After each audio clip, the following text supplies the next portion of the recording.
Chapter 1211, Unimaginable. As the carriage drove slowly along the road, Audrey's gaze subconsciously looked out the window. Many passers-by stood by the roadside, staring at the horse that was pulling the carriage. Their eyes seemed to be emitting a greedy glint as they, the lucky ones, successfully collected their food. They ran through the streets surreptitiously and headed for home. A team of policemen in black and white checkered uniforms were patrolling the streets. They had revolvers by their waists and batons in their hands, means to deter anyone from wanting to take risks. Recently, we don't even dare to go on the streets alone. The personal maidservant, Annie, whispered to her. Audrey nodded slightly but didn't respond. After a while, the carriage arrived at Phelps Street and stopped at the square in front of St. Samuel Cathedral. The flock of pigeons that were usually here was nowhere to be seen. The Lowen Charity Bursary Foundation, as well as the subsequent establishment of the Lowen Poverty Relief Foundation and the Lowen Medical Charity Foundation, had all moved from 22 Phelps Street to a few small rooms in the cathedral. This was because the buildings that they were originally housed in had collapsed due to the previous airstrike. To the staff of these three foundations, it was a harrowing memory. If they hadn't left 22 Phelps Street in advance, due to different reasons, they would have long been killed. After alighting from the carriage and walking through the main door, Audrey saw a black-haired, brown-eyed girl with a rather thin face approach. Before the other party could speak, she said, "Melissa, is there any more food that can be distributed?" Melissa shook her head solemnly. Even those injured soldiers who we provided relief for can't receive enough food. Audrey's green eyes dimmed. She didn't show her helplessness or weakness as she nodded slightly. "I will think of a way." From the city of silver, from a land beyond the cursed lands. Gehrman Sparrow's words echoed in the ears of the Moon City hunting team members, Adal, Shin, and Russ. It made them feel like they were in a dream, unable to regain their senses for a long time. Just as Adal gradually regained his senses and was thinking about what to say when Jin, who was born without a nose, inundated Klein with a series of questions. Where is the city of silver? What does it look like? How far is it from here? How many normal people are there outside the cursed area? Klein glanced at her and replied in an emotionless voice, The city of silver is located on the other side of the cursed lands. They discovered a type of plant that can be eaten normally, called black-face grass. This has allowed them to maintain their kind stability and effectively explore the depths of the darkness in a bid to find a way to leave. They recently found some mushrooms. These mushrooms can use monsters as nutrients, forming all kinds of fruits that do not contain toxins and madness. The city of silver has gone one step further in escaping the madness. Once the newborns become adults, they wouldn't easily lose control, even at old age. These words made Adol, Shin, and company feel lost, as though their own persistent efforts had no meaning. The city of silver, described by Gehrman Sparrow, was the most beautiful scene they could imagine. Yet it was something so easily possessed by others. Are there any deformed newborns? Sin asked in a dreamy tone. Klein shook his head. Almost none. Will their parents walk into the depths of the darkness by themselves when their physical condition deteriorates? No, when they become old? Adal subconsciously pressed. Wearing a black trench coat, a top hat, and holding a lantern, Klein replied, No, because they are burdened with the curse of killing their own kin. If a life cannot be ended by the hands of a blood relative, they will turn into a terrifying evil spirit or monster. The members of the hunting team in Moon City finally found a sense of reality. Their hearts felt like they were slowly rising in warm water as bubbles slowly emerged. These bubbles were weak, empty, and easily pricked. There was nothing inside, but they shimmered with something called hope and light. Russ, whose eyes were nearly squeezed together, couldn't help but repeat the question. How many normal people are there outside the cursed area? Klein looked at them with a complicated expression. They are basically normal. They do not need to be constantly worried about monsters attacking them. They don't have to be afraid of being in the darkness. They don't go crazy after growing old. They aren't burdened by all kinds of curses. They see sunlight every day when they wake up, with sufficiently normal food. Every night the crimson moon rises. However, all of this is being destroyed now. Klein silently added in his heart. This time, Adel, Jin, and Roos were somewhat at a loss. This was because they found Gehrman Sparrow's description as something imaginable, but also seemingly unimaginable. It was just like when they were reading the few ancient books remaining. They could get the spirit of the matter, but found it hard to truly understand certain contexts. They had no idea what the sun and what the crimson moon were. However, to have normal food every day without the burden of various curses, the worry of monster attacks or darkness, and the lack of going crazy in old age was a beautiful dream they yearned for day and night. There's such a place in this world? Is this what heaven, as recorded in the ancient books, is? Was this land really cursed? The members of the Moon City hunting team fell silent once again. Gu Apur, one of them opened their mouth, but was at a loss as to what to ask. Someone wanted to bring Gehrman Sparrow back to Moon City and inform the High Priest of the news, wanting to inform everyone, but he was afraid of attracting danger. During this process, they didn't let down their guard or vigilance. Klein wasn't the least bit surprised with their attitude. Instead, he felt that this was the reaction a civilization that could last to this day in the forsaken land of the gods ought to have. With the lantern in hand, he took a step to the left, attempting to walk around the humans who were dressed in strange materials or animal skins, and he continued heading east. Regardless of what story these people had, whether it was worth helping them in passing, he planned to wait until he began his investigations before listening and considering things. This was because his spiritual intuition told him that his destination wasn't far, and that the legendary West Continent was just 2 to 3 hours away on foot. The moment he took a step forward, Adal and company immediately bent their backs, bracing themselves to defend and attack. However, they didn't manage to see Gehrman Sparrow approach them. They watched as he walked more than 10 meters to the left and continue heading forward. Seeing this young man dressed in strange black clothes and a strange black hat, with a strange and transparent lantern gradually distancing himself from them, the dim yellow light grew weaker and weaker. Adel's face, which was covered in tumors, changed. He shouted loudly, Who exactly are you? Klein didn't turn around. Instead, he held the lantern that emitted a faint yellow light and walked deeper into the darkness. He said in a regular tone, A missionary, a person to spread my Lord's brilliance.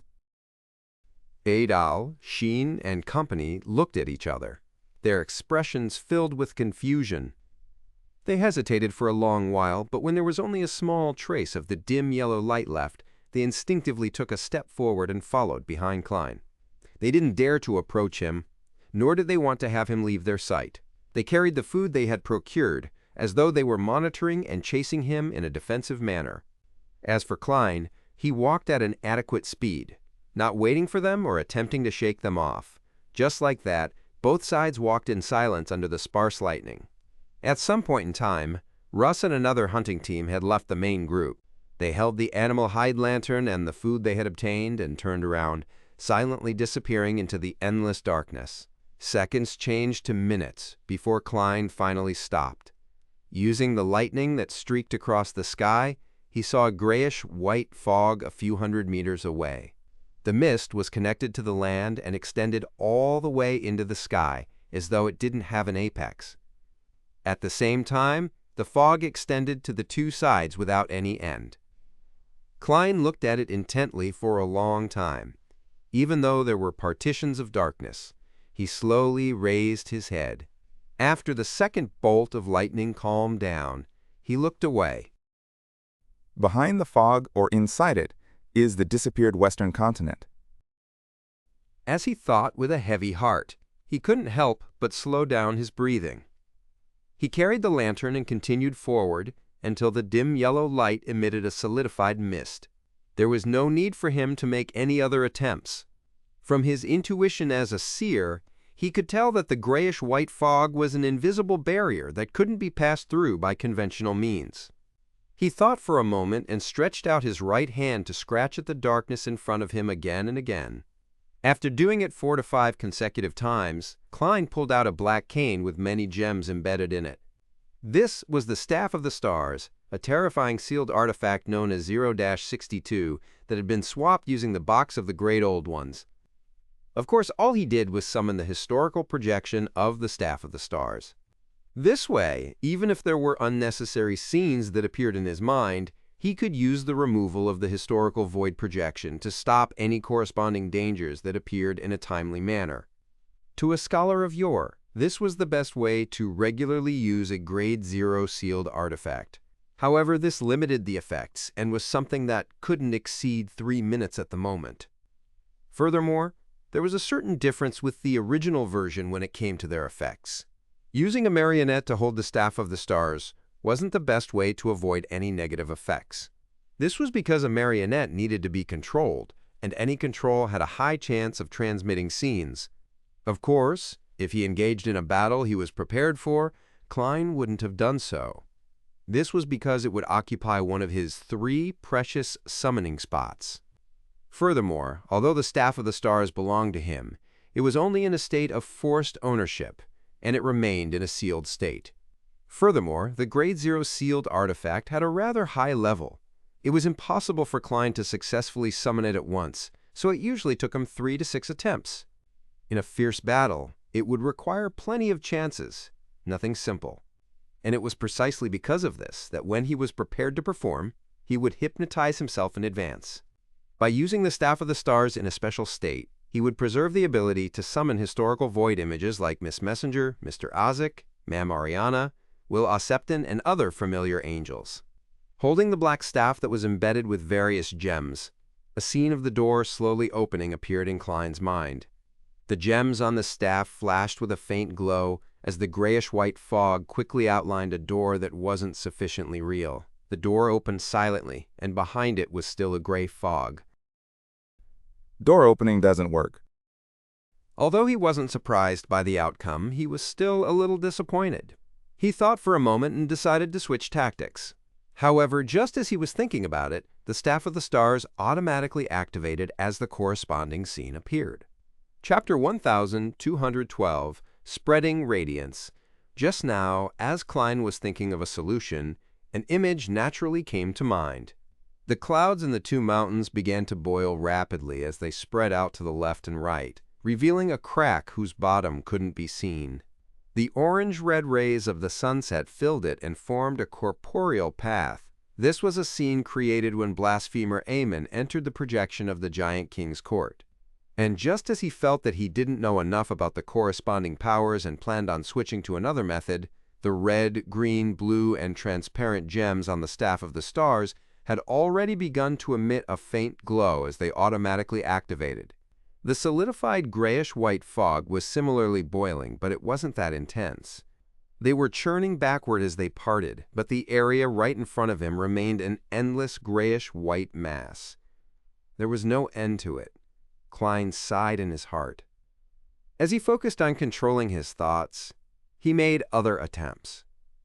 In the past 3 minutes, he had tried hard at least 10 times.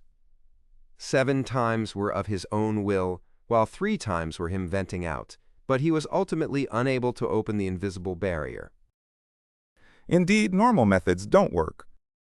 With a flick of his wrist, he allowed the historical projection of 0-62, which was close to its limit, to disappear from the real world. He stared at the silent grayish-white fog and didn't move for about a minute. It was as if he had turned into a statue. Finally, Klein closed his eyes and looked away. Holding the lantern in his hand, he walked towards the nearby humans who were watching. He didn't plan on making blind attempts because there was a high chance that he wouldn't succeed. He planned on asking the people who had stood guard in the vicinity for 2,000 to 3,000 years. It was obvious that these ancient survivors had explored the grayish-white fog. He wanted to see if he could find inspiration from their years of experience. Based on Klein's assumption, the humans would definitely react excessively towards him, so he had already prepared the corresponding powers to allow them to speak to him calmly. However, when he looked at the light of dusk on both sides of the lantern, he realized that the ugly or deformed humans were staring at him with their mouths agape.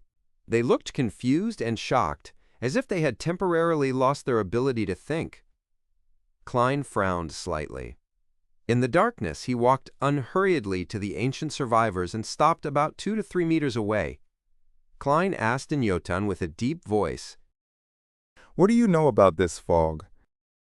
The language that could stir the powers of nature didn't have any differences because of geography. There was only a slight difference in the accent, but it wasn't much. If the original version was modified, there was a chance its effects in ritualistic magic would be lost. It was only when Gehrman Sparrow raised the question that Adel seemed to snap out of his daze. His lips quivered as he answered in an ambiguous tone. We have never caused the fog to change before. Just now, Gehrman Sparrow had caused the fog to boil like water and part to the sides. This scene had really frightened them, as though they were witnessing a miracle. The 2,000 to 3,000 years of hard work from numerous generations of Moon City inhabitants were inferior to a person holding a staff with an attempt that didn't last more than 200 heartbeats. This was also the main reason why they had given up on resisting when Gehrman Sparrow approached them. They instinctively believed that, no matter how they avoided him, it would be to no avail. Runlean, Claude. After 2 seconds of silence, Klein continued asking, Do you have any corresponding records? At this moment, Adol understood what Gehrman Sparrow meant. He hesitated for a moment, and slowly nodded. Yes. However, only the high priest and the others would frequently look through it. Wearing a black trench coat and half-top hat, Klein thought for a moment and suddenly reached out to pull out an item from the void. It was a cross covered in bronze, with several sharp spikes protruding out from it. It was the historical image of the ancient sun god's unshadowed crucifix. With the cross in hand, Klein raised it a little higher and aimed it at the ancient survivors. Pure, bright, and warm light bloomed, dispersing the darkness around them and illuminating them. Their combat experience made them instinctively attempt to defend themselves, but their actions stopped midway through the process. The brightness and warmth wasn't something a bonfire could compare with. This made the remaining members of the Moon City hunting team recall the deities described by the ancient books and the high priest. They were deities who emitted boundless light and brought boundless warmth. Under the illumination of the bright, pure light, a distorted, struggling, illusionary black gas that seemed to have a life of its own began to boil from the bodies of Adol, Shin, and company, quickly rising and dissipating. The members of the Moon City hunting team felt their bodies become more relaxed, and the pressure within their souls disappeared. After purging the cumulative corruption and ailments of their bodies, Klein shook his wrist slightly, causing the unshadowed crucifix to disappear in front of him. Right on the heels of that, he grabbed another cane that looked an ordinary wooden color. This was the former City of Silver's sealed artifact, Life's Cane. Although he had already sacrificed it to the Evernight goddess, as long as it was once owned by a scholar of yore, it would only accompany them in a different way. With Life's Cane in hand, Klein took a few steps forward and used the end of the cane to tap the leader of Moon City's hunting team. The experience from before made Adol unable to dodge. The tumors on his face began to crack as pus flowed, faded, and disappeared. In the end, there wasn't even a single scar left. Pa Jay. From the looks of his team members, Adal knew that he had undergone a change. He hesitantly raised his right hand and touched his face. From top to bottom and back up again, he kept repeating it. During this process, he realized that he was in an unprecedented healthy state, one that was better than when he first became an adult. Klein didn't look at him. He took a step diagonally and used Life's Cane to treat the rest of the ancient survivors. With Adal as an example, Jin and the others were on their guard and alert as they accepted contact with the cane, and they felt that they had obtained a new lease of life. Amongst them, the 2 deformed beings who were easily emotional couldn't help but tear up. Unfortunately, I can't treat natural defects. Mental illnesses can be treated, but some crazy tendencies can't be treated. Klein retracted his right hand and let the historical projection of life's cane disappear. He walked to his original spot and turned around. He looked at the ancient survivors and said, I'm not here to destroy, but to spread the radiance of my Lord, bringing light and warmth. Go back and tell your leader that I'm here. If he's willing, he can come over. He didn't attempt to find out where the gathering point of these ancient survivors was, nor did he plan on going there directly. This would trigger the strongest form of resistance and vigilance. Hence, giving them the choice was the most suitable solution. At that moment, Adol Sheen and the others were already shocked by Gehrman Sparrow's constant pulling out of mystical items. They felt that they were walking into a miracle and had already been cleansed by the divine light, allowing their physical condition to recover to its optimum state. It even exceeded their peak. A few seconds later, Adal responded, All right. Just as they turned around and prepared to return to Moon City, flames lit up from the depths of the darkness as they rapidly approached. The leader was an old man wearing a dark brown beast hide. His hair was gray and unkempt, and his face was full of real cracks. Hap Deardio. After recognizing the other party, Shin blurted out, High Priest. It was none other than Moon City's high priest, Nim. Behind Nim followed Russ and the other members of the hunting team who had returned to the city ahead of time, as well as several other high-sequence beyonders. Nim nodded at Adol, Jean, and the rest before walking to the front of the group. Looking at the man who claimed to be a missionary, Gehrman Sparrow, he crossed his arms and bowed. Honorable guest, I am Moon City's high priest, Nim. Moon City once belonged to vampires, but that civilization had been destroyed in ancient times. Afterwards, we accepted the orders of the great sun god, the Lord who created everything, and we moved here to watch the grayish-white fog and make the corresponding attempts. That continued on even though the land was cursed and the Lord didn't respond to us. To date, 3,722 years have passed. Chapter 1213. The Eternally Imperturbable Fog. 3,722 years. Indeed, they were sent here when the ancient sun god was still alive. With the City of Silver's continued survival in the darkness for more than 2,000 years as a reference, Klein easily confirmed the words of Moon City's high priest. He nodded slightly and asked, Are you guarding this fog to prevent any anomalies from happening to it? The high priest of Moon City, who was wrapped in dark brown beast hide, Nim, shook his head. The revelation that the Lord gave us was to guard the area all day. We needed to know if anyone walks out of the fog. Walks out of the fog. The ancient sun god had a premonition that a person would walk out of this fog. If the other side of the fog is really the Western continent, does this mean that there might still be life and civilization in it? When Klein heard this, an indescribable palpitation struck his heart, but he deeply realized a certain reality. Amon's father, the second creator, was actually unable to open this grayish-white fog, and even needed to send people here to watch over it. Is there a specific method needed to pass through this invisible barrier? Mr. Hangdaman mentioned before that the Queen of Calamity, Kohinam, said that an incantation or command might be needed. Also, the premise is that the Western continent has already resurfaced. As Klein looked at the high priest with deep lines on his face, he said without batting an eyelid, I believe they have already introduced me to you. I'm a missionary. I have come to this land to spread the light of the Lord. The high priest of Moon City, Nim, maintained his composure and used his gray eyes that were the same color as his long hair to look at Klein. Your Excellency, which existence do you believe in?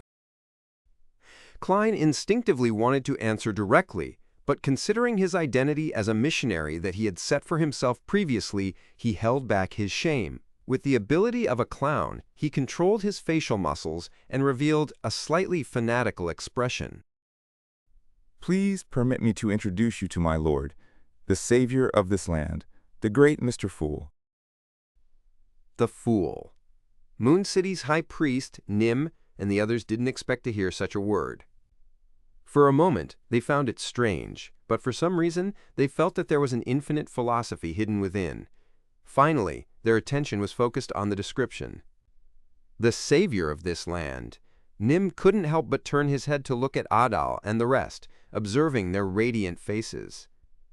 As a Sequence 4 demigod, he knew very well that this was a result of the cleansing of the toxin and corruption accumulated within their bodies. Furthermore, the members of the hunting team had also been given excellent treatment. If he hadn't seen this group of young people grow up and remembered how they looked before the changes, he definitely wouldn't dare to confirm that they were residents of Moon City. Seeing the high priest look over, Adal immediately said excitedly, His Excellency Sparrow prayed for a deity's blessing to save us. Jin, who was without a nose, added, Yes, we saw light. We felt warmth. After the catharsis, she had unknowingly developed a certain belief towards the Lord that Gehrman Sparrow mentioned. Compared to the Creator who had never responded to prayers and ignored the suffering that Moon City faced, this existence was more like a deity. Russ and another member of the hunting team that went back to Moon City to inform the High Priest looked covetously at their former companions. They were both envious and had a yearning for the new life they had obtained.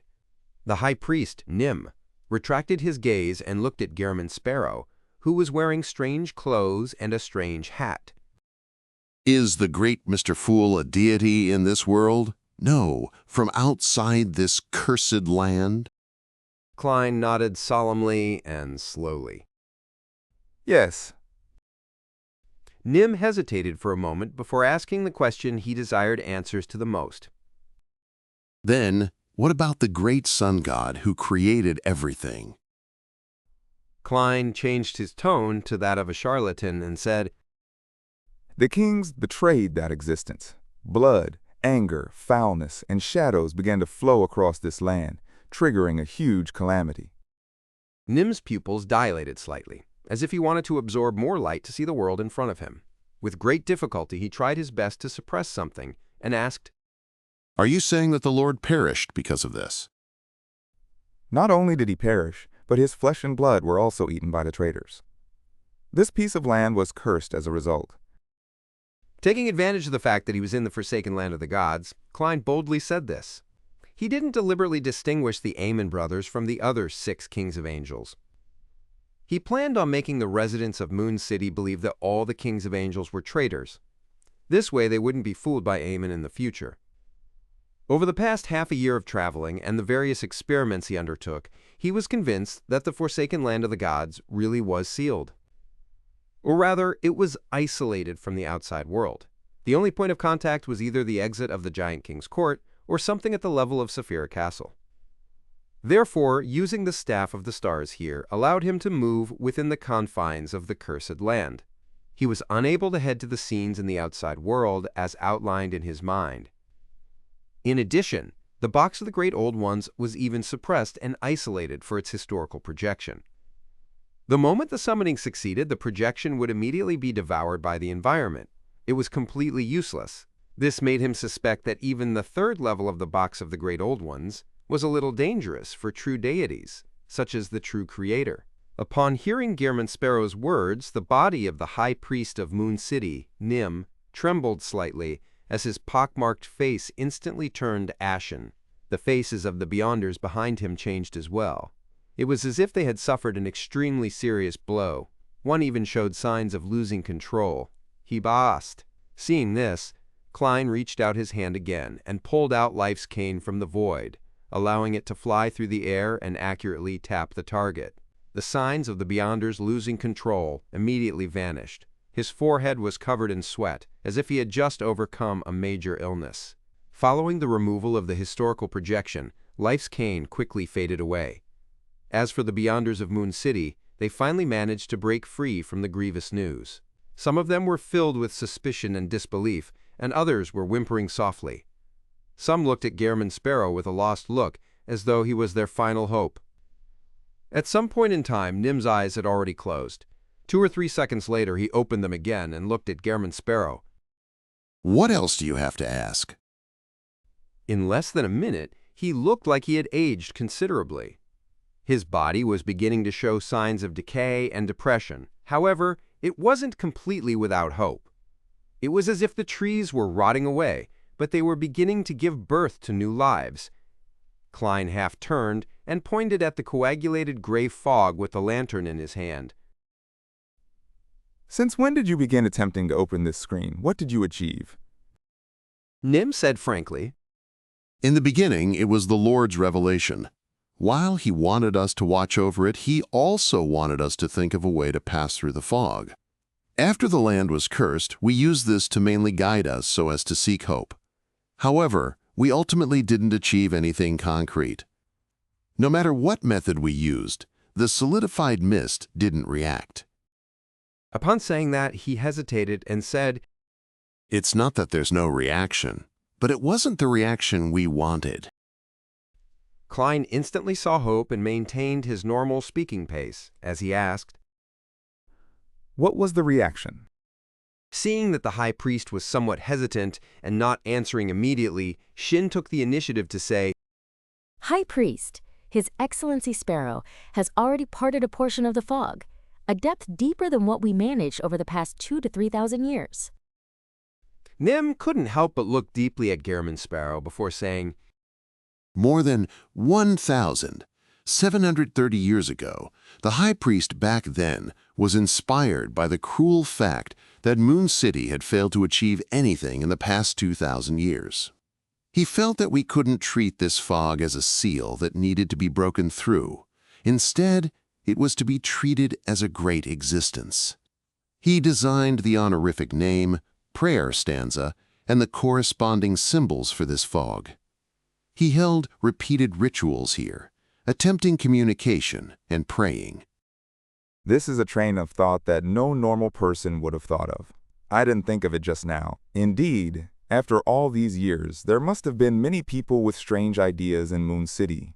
3,000 years of time isn't for nothing. Klein sighed inwardly as he nodded slightly. Was there any feedback after that? With a nasal grunt as confirmation, Nim replied, There was at one point when the high priest changed the first sentence of the honorific name to the eternally imperturbable fog. Then, during the subsequent ritual, he vaguely heard a series of voices coming from deep within the fog. Unfortunately, he couldn't hear it clearly no matter how hard he tried, making it impossible to interpret it. From then on, the rituals we held were uncountable. We realized that a response wasn't always guaranteed. Even if there was a response, it might not be a timely one. We needed to wait patiently. As the thoughts raced through his mind, Klein asked, How many times does it roughly take to succeed? Nim said with a sigh. There are no patterns. Sometimes we succeed at once. Sometimes we might not receive any feedback after a month. We have made many alterations, but they were all useless. Did you hear what those voices said afterward? Nim shook his head. No, maybe our sequence isn't high enough, or we are still lacking in strength. If that's the reason, I can give it a try. After hesitating for a few seconds, he politely asked, May you hold the correct ritual again. I would like to hear those voices. This kind of politeness was something Nim couldn't refuse, nor did he dare to refuse. He hesitated for a moment and said, Sure, but many of the materials are in Moon City. You need to wait for some time. After some thought, Klein asked, Have you used those materials before? Nim answered in confusion. Yes. Klein nodded indifferently. Let's just hold it now. Tell me, when was the last time you used those materials and where they were nearby? Chapter 1214, Voice. After hearing the high priest's reply, Klein held his lantern and walked 20 to 30 steps to the right, parallel to the grayish-white fog. Then, he half closed his eyes as though he was sensing something. This made the Moon City Beyonders behind him not dare to make a sound, afraid of disturbing the oracle. After 4 to 5 seconds, Klein stretched out his right hand and slowly grabbed the air ahead. An altar made of stone dropped into the real world. On it were 3 candles made of oil and 7 to 8 spiritual materials. Nagibus Siv, as a Sequence 4 demigod, Nim was taken aback. He found it difficult to believe his eyes. Previously, He had seen Gehrman Sparrow take out his cane to treat his companion. He had only believed that Gehrman Sparrow possessed the powers of space or had received the favor of Mr. Fool. But now his judgment had been completely overturned. This was because he found the altar, the few candles, and the spiritual materials very familiar. They were all used by him once. He actually managed to create something that I've used before? Is this a power that comes from history, a power that comes from time? Nim recalled the content of the remnant tomes in Moon City and his understanding of demigods as he came to a preliminary guess. At that moment, Klein turned around and looked at the high priest. You may begin. Nim quietly drew a deep breath. Under the watchful eyes of the likes of the Adal, Shin, and Rus, he walked to the altar and created a wall of spirituality. After taking a look at the symbols, labels, and patterns engraved on the altar and confirming that there were no problems, he followed the process that had been engraved into his memories, and he began the ritual with great familiarity. In the end, he bowed his head and chanted in a low voice, The eternally imperturbable fog, a barrier frozen in spacetime, the existence that contains everything. Before the prayer ended, Klein had already placed his attention on the grayish-white fog, hoping to hear sounds coming from deep within. For this, he had secretly controlled the large number of monster marionettes that walked in the surrounding darkness to separate. He spaced them out at a certain distance, hoping that he wouldn't miss any suspicious traces. However, he didn't notice anything unusual until the ritual was completed. After waiting for a while more, Klein cast his gaze at the high priest of Moon City, Nim, and said calmly, One more time. Backlund, Empress Burrow, in the Hall family's study. After receiving permission, Audrey pushed open the door and walked in. Her father, Earl Hall, and her brother Hibbert were discussing some matters. Oh, baby, you don't look too well. Earl Hall cast his gaze towards the door. Audrey didn't act as she forced a smile and said, There's a huge lack of food at the Poverty Relief Foundation. I would like to collect more. I visited many nobles today, but they told me that there's no more food left. It's the same even if I offered to buy it with gold pounds. When these words were said, the nobles were either in a parlor or at a spot specially used for high tea. In front of them were high-quality black tea and many exquisite desserts. From time to time, they would invite Audrey to evaluate their dessert chef's culinary skills. Their servants had rosy cheeks, and they took very light footsteps. They didn't make a sound to prevent disturbing their guests. The current situation. Earl Hall sighed when he heard that. Audrey thought for a moment and said seriously, Father, I remember that there should be quite a lot of food at home. Can I buy some of that with money? Audrey, you've already done too much. There's no need for you to do more. Hibbert Hall said with a frown. As for Audrey, she only looked at her father and didn't respond to her elder brother's words. Earl Hall's expression, that had relaxed after seeing his daughter, became serious again. Audrey, the prerequisite for charity is not to affect your and your family's life. This is a principle I wish for you to remember. Audrey, who was wearing a long, golden white dress, relaxed her eyebrows and said sincerely, Father, the amount of food we have stored at home is enough to last everyone in this house for an entire year or even more. Besides, there's also a lot of food over in Eastchester County. As Winter County hadn't completely fallen, the Fasak army that had invaded Mid-Seashire didn't attack Eastchester County.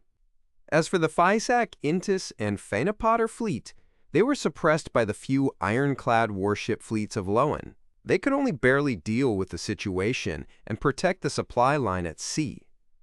Seeing his daughter's emerald green eyes for a few seconds, he suddenly sighed and smiled. Audrey, you have really grown up. You have your own ideas and pretty commendable determination. However, we don't know how long this war will last. We don't know what the outcome will be. We have to leave a lot of food to deal with this. I can accept us having 2 less delicacies for every meal to help those who are in trouble. But I don't want my dining table to become like what the newspaper says about the middle class. This will completely make us lose our dignity as nobles. This is something that we abide with every generation. Do you understand what I mean? I was just making an analogy. The essence of this is that I value the continuation and the future of the family line more. I value our status in standing. Only when it doesn't affect them will I express my love and kindness. Audrey, what I said may be cruel, but you have already grown up. It's time to hear this. Everyone is selfish, but at varying levels. In my heart, the entire Hall family is more important than me and your mother, yourself, Hibbert and Alfred. Apart from these, it will first be Faith and good friends. Next, it's people we are acquainted with. Finally, it would be all of Backland, those who are in need of help. If it doesn't affect the ones first listed, I don't mind helping them. Unfortunately, I have to consider even more things now. At this point, Earl Hall shook his head in a self-deprecating manner. I'm sorry to let you know that your father is such a selfish person. As Audrey listened to her father's words, her expression changed slightly at first, but then it disappeared. Until the end, there were no additional emotions. At that moment, she was silent for a moment before asking again, But we've already obtained a lot more than what we need. Can't we even share a portion of it? Hibbert Hall interrupted angrily. Why are you giving away the things we painstakingly obtained to others? This is produced from our land, farmland, and forests. This is what we bought with money, and these funds and assets were passed down the family. It was earned by Father's acumen and powerful charisma. It was accumulated over generations. By doing charity to help others, it's an additional display of love, not something that we have to do. Do you understand? Earl Hall nodded. What Hibbert said is generally right. I share his thoughts as well. Audrey pursed her lips and slowly nodded. I understand. Earl Hall retracted his gaze and said to Hibbert, We have to keep the food stored properly. If the outcome of the war cannot be reversed, try contacting the fellows from Intis and show them some of our sincerity. The battle has been going on for so long. Quite a number of people have died as well. Many fields have been abandoned, and the prices in the cities have soared. There must be a very high demand for food, cattle, and land. In addition, I have shares in the Intis Suchit Bank, as well as the shares in the Varvat Bank and Backland Bank. I should be able to bribe them. Heh. In such times, only by satisfying these aspects can we talk about familial relationships. Intis and Lowen often had marriage alliances. Many nobles were relatives, especially the believers of the god of steam. Father, are you considering surrendering? Hibbert asked in surprise. Earl Hall nodded slightly and sighed again. How can I not consider it in light of the current situation? When the time comes, you will be the new Earl Hall. Hibbert's heart palpitated when he heard that, but he was also puzzled. What about you, Father? Earl Hall replied with a bitter smile. Both your mother and I are devout believers. We have a certain status in the church. When Lowen falls and the church is destroyed, the outcome will not be good if we're still unwilling to step down. At this point, he comforted his eldest son. As long as the Hall family is still around and the aristocratic title is still there, we won't lose much of our core assets. We won't be in such a miserable state for our advanced years. Remember to prepare a secret prayer room for us at home after you convert your faith to the god of steam. As the two of them conversed, Audrey, who was wearing a long golden-white dress, watched quietly from the door. She was listening quietly, her green eyes shimmering like gems. After repeated attempts, the projection of the altar vanished. The high priest of Moon City, Nim, said to Gairman Sparrow, who was holding the strange lantern, in deliberation, It looks like it won't work today. We can try it tomorrow. It won't last more than 2 months. At that moment, all Klein could think of was another question. Could it be that the ritual was unsuccessful since it appears too perfunctory, using historical void projections? He reflected on himself deeply and decided to listen to the high priest. They could try again tomorrow. When the time came, he would definitely get him to bring the real materials. He was about to nod when he heard a faint voice. The voice sounded from deep within the grayish-white fog. It was layered and indistinct. It's effective? This ritual really does have an effect, but the delay is too great. Klein was delighted as he immediately raised his right hand and pressed down slightly, gesturing for the Beyonders of Moon City to be silent. He immediately held his breath and focused on listening. The voice that echoed within the grayish-white fog seemed to come from many different sources. They intertwined with each other, occasionally overlapping with each other in destructive interference and creating a resonance when in constructive interference. Gradually, the voice became clearer in Klein's ears, especially when it resonated. It seemed to be a language he was familiar with. It seemed like countless people were chanting a name together. The name was, "The Celestial Worthy of Heaven and Earth for Blessings." Chapter 1215. Not Time Yet. The Celestial Worthy of Heaven and Earth for Blessings. When he heard the voices deep in the grayish-white mist, Klein trembled slightly as the back of his head turned numb. This feeling quickly spread to every part of his body, causing tiny goosebumps to protrude on his skin. This was the second time he had heard the name, the Celestial Worthy of Heaven and Earth for Blessings in the real world. And the first time, it was said by Amon after he stole his thoughts. In fact, Amon didn't know the exact meaning behind it, nor did he truly grasp the incantation. Therefore, in essence, this was the first time. Choyulo. At the borders of the legendary Western continent outside his hometown that had vanished, this was the first time that he heard the incantation that caused him to transmigrate into the real world. He heard one of the most important secrets hidden at the bottom of his heart and heard the Oriental honorific name that was pointed at an unknown existence. He stood there, his mind almost blank, his ears echoed with occasional sounds of chanting and shouting. Katandas, the Celestial Worthy of Heaven and Earth for Blessings. The Celestial Worthy of Heaven and Earth for Blessings. The Celestial Worthy of Heaven and Earth for Blessings. When the voices became softer and softer until they almost disappeared, Klein finally recovered his train of thought. As a fake god that had done a lot of guilty matters, his first reaction was, By changing the Celestial Worthy of Heaven and Earth for Blessings to the King of Yellow and Black who wields good luck, will I suffer divine punishment. Back when he had set up the three-stanza honorific name of the Fool, the first stanza described his experience and state. Back then, he had thought that it was a transmigration, and he was afraid of exposing the problem. He had changed the Fool from an alternate world to the Fool that doesn't belong to this era, but in the end it pointed to his true nature. The second stanza was to bind the gray fog to him, making the direction clearer. And in order to completely limit and not cause any ambiguity, Klein directly translated the last line of the incantation, which was, "The Celestial Worthy of Heaven and Earth for Blessings." He originally thought that it was nothing, but later on, he suspected that his transmigration was a result of the former owner of the strange Door of Light in Saphira Castle, the Celestial Worthy of Heaven and Earth for Blessings. Or rather, it was a certain existence, hiding their true identity. Of course, it was also possible that the Celestial Worthy of Heaven and Earth for Blessings was the actual incarnation before creating another identity that suited the present world. As for what the identity was, Klein wasn't sure. This was because he had never heard the honorific name of the Celestial Worthy of Heaven and Earth for Blessings elsewhere in the real world. Therefore, although there was suspicion and fear present, he didn't actually pay too much attention to it. It seemed like he was already used to it. However, at that moment the words, "the Celestial Worthy of Heaven and Earth for Blessings," were like salvos that kept blasting at his heart, bombarding his mind, causing all the concerns and fear that he had accumulated in his subconscious to surge out.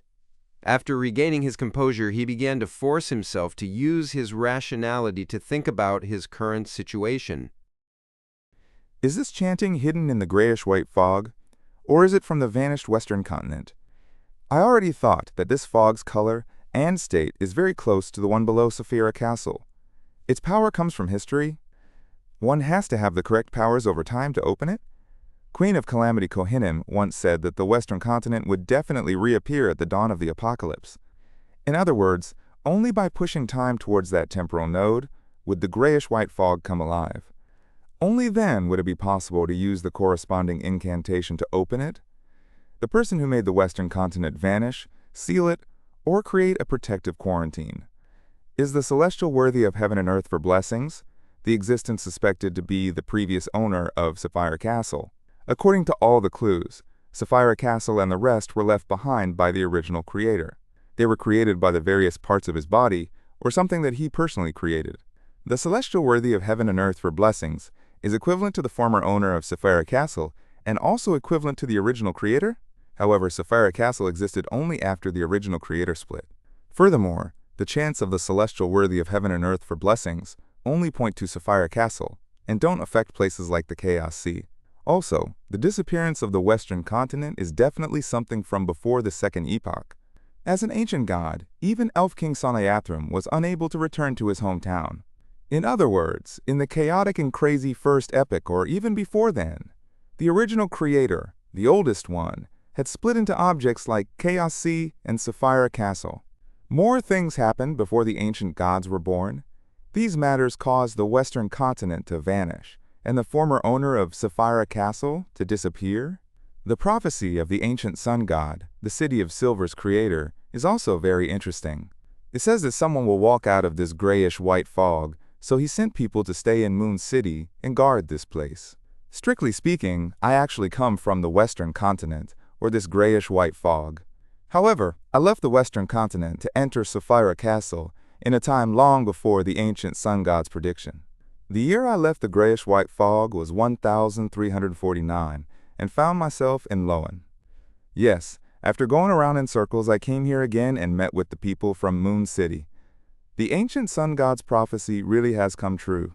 It's just that the process is a little twisted and complicated, but the way it was achieved is rather unexpected. This method of making the Western continent vanish reminds me of the ritual for Miracle Invoker, as well as using the power of space-time. They are mainly from the Apprentice and Marauder pathways. So the previous owner of Sapphire Castle, the celestial worthy of heaven and earth for blessings, corresponds to these three neighboring pathways? As he pondered, his mood gradually improved. This was because the situation at the scene and his spiritual intuition had told him that there were still civilizations in the Western continent that were isolated by the grayish-white fog. Many people were still alive. Klein reined in his thoughts as he took 2 steps forward. He then turned around and said to Nim and the rest, I heard the voice clearly. What are they saying? Nim's grayish-white eyes suddenly widened, his deeply pockmarked face filled with excitement. Adal, Shin, Russ, and company had similar reactions, ones that were even more intense.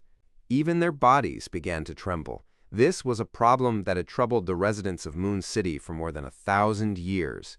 Resolving this problem was a symbol of escaping their current predicament. Klein took a deep breath and said in the tone of a charlatan, They are praying to my Lord. This was definitely not a lie.